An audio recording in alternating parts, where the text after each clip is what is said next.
आज की गुफ्तगू का मौजू है सूरह मुल्क की तिलावत का सवाब। ये वाक़या हज़रत मोहम्मद सल्लल्लाहु अलैहि वसल्लम के ज़माने का है, जब रसूल अल्लाह मस्जिद नबवी में इशा की नमाज़ पढ़ा रहे थे। जैसे ही नमाज ख़त्म हुई, लोगों ने देखा कि एक शख्स जिसके पूरे कपड़ों पे गर्द, बालों पे गर्द, सफ़र से आया हुआ मस्जिद नबवी में दाखिल हुआ है।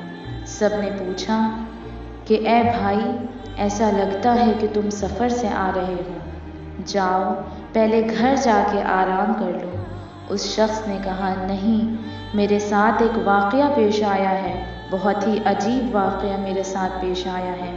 सब ने हैरान होकर पूछा, क्या वाक़या? उस शख्स ने कहा कि मैं अल्लाह के रसूल हज़रत मोहम्मद सल्लल्लाहु अलैहि वसल्लम की खिदमत में अर्ज़ करना चाहता हूँ। ये कहते हुए वो रसूल खुदा के करीब गया। उसने रसूल को सलाम किया। रसूल ने जवाब दिया। हज़रत मोहम्मद सल्लल्लाहु अलैहि वसल्लम ने पूछा कि ए बंदे खुदा, तू क्यों इस कदर घबराया हुआ है?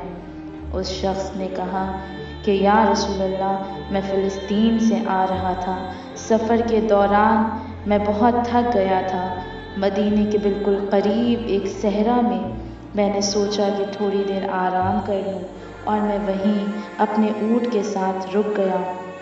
मैं अपने ऊँट के साथ बैठा आराम कर रहा था कि अचानक मुझे महसूस हुआ कि किसी ने मेरे कानों में आके कहा है कि ए अल्लाह के नेक बंदे, तेरा शुक्र है। मैंने जब हर तरफ देखा, मुझे कोई नज़र नहीं आया।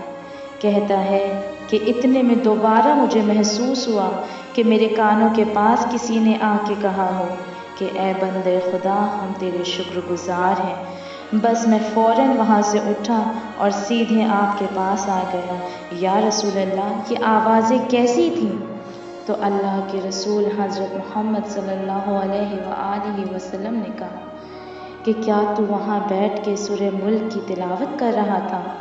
उसने पलट के कहा कि या रसूल अल्लाह, आपको कैसे मालूम हुआ? तो रसूल ने फरमाया कि ऐ बंदे खुदा, जहाँ तू बैठा सूरह मुल्क की तिलावत कर रहा था, उनके नीचे कब्रें थीं। उन पे उस वक्त अजाब नाजिल हो रहे थे, और जैसे ही तूने सूरह मुल्क की तिलावत की, उनके अजाब रहमत में बदल गए। वो साहिबे लहद थे, वो मुर्दे थे जो तेरा शुक्र अदा कर रहे थे। रिवायत कहती है कि जब भी कोई बंदा सूरह मुल्क की तिलावत करके अपने मरहूमीन को हदिया करता है, तो सूरह मुल्क ऐसा काम करती है कि यहाँ पढ़ी और वहाँ पूरे कब्रिस्तान में रहमत की बारिश बरस गई। अल्लाहुम्मा सल्ली अला मुहम्मद व आले मुहम्मद व अज्जिल फरजहुम।